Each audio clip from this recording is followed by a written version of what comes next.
浮かび上がる君は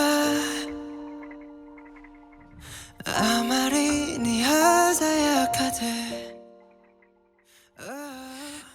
Assalamualaikum warahmatullahi wabarakatuh.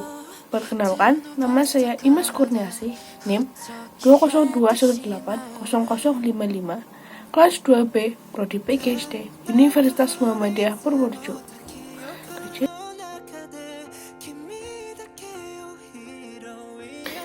Di sini, saya akan bahas mengenai pendidikan karakter bangsa.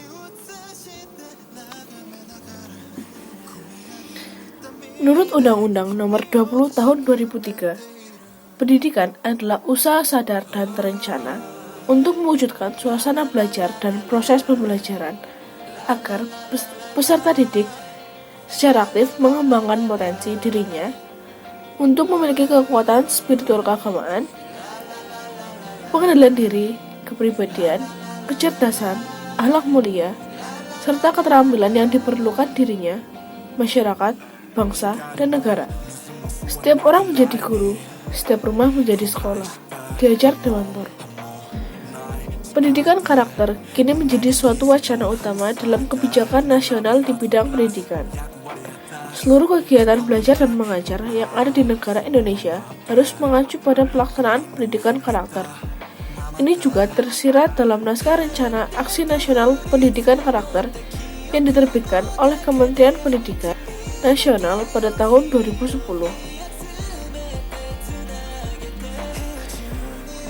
Pendidikan karakter merupakan suatu dimensi psikososial dari diri individu yang bisa dibentuk dengan tata cara yang bertahap dalam jangka waktu yang panjang.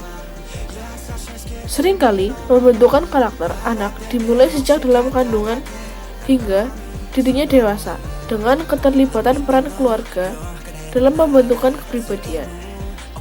Karakter ini merupakan suatu keadaan yang berinteraksi secara internal dalam diri individu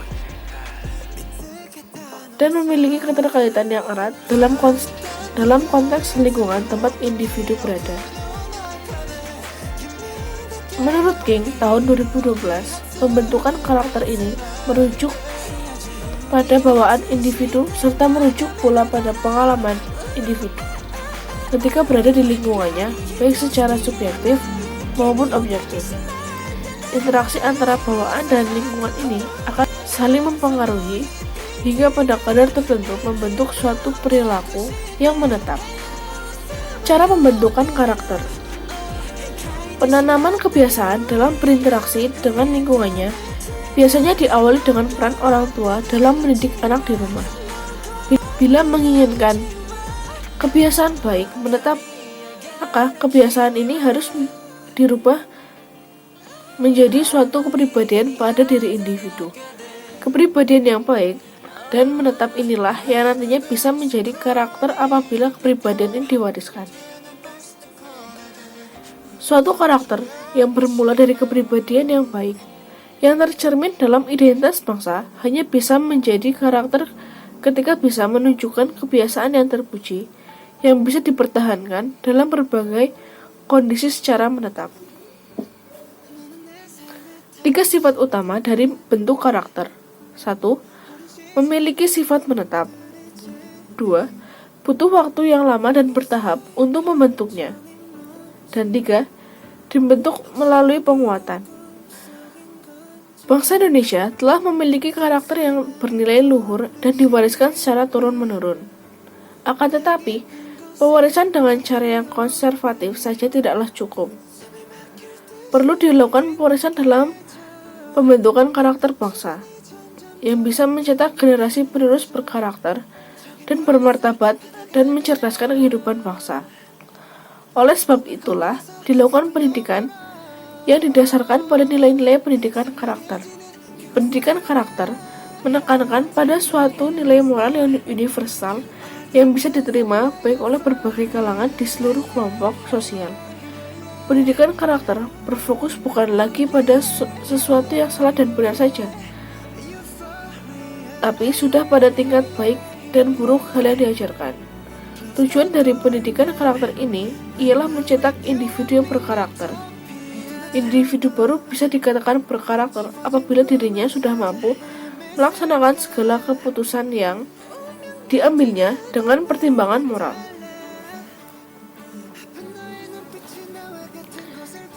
Ciri individu yang berkarakter: 1. Moral knowing, 2. Moral feeling, dan 3. Moral action. Yang pertama, moral knowing ialah memahami dan mengetahui. Yang pertama, moral knowing ialah memahami dan mengetahui hal yang baik dan buruk sesuai dengan kaidah moral. Penerapan dari hal ini ialah memahami bahaya narkoba bagi generasi muda dan mengerti dampak korupsi bagi negara. Individu yang bermoral akan memahami dengan baik konsekuensi dari contoh kedua kasus tadi bagi dirinya, keluarga, dan lingkungannya. Yang kedua, moral feeling, atau disebut juga loving the good, yakni menyukai hal-hal yang bersifat baik dan cenderung menarik diri menuju kebaikan. Semisal, memiliki keinginan kuat untuk mempelajari cara melestarikan budaya lokal di tengah gemburan invasi budaya asing, atau semisal memiliki perasaan ingin senantiasa menaati peraturan yang berlaku karena dirinya takut bila peraturan tidak ditaati dengan baik, maka akan timbul bahaya akibat jika tidak ada keadilan di masyarakat. Yang ketiga, moral action. Pada tahap ini, perasaan dan pikiran yang baik akan mewujudkan perilaku yang baik dalam diri individu. Ketika menangkap realita yang ada, individu akan bergerak dan memberikan respon yang baik terhadap permasalahan yang ada. Ini terjadi semisal ada individu yang tidak hanya menyadari kemajemukan di lingkungan sosialnya, tapi juga mengupayakan cara merawat kemajemukan bangsa Indonesia.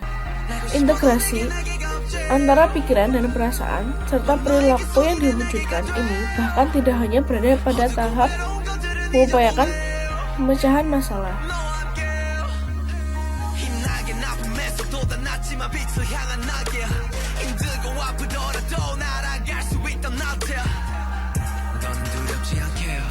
Sekian yang dapat saya sampaikan. Kurang lebihnya mohon maaf. Wassalamualaikum warahmatullahi wabarakatuh.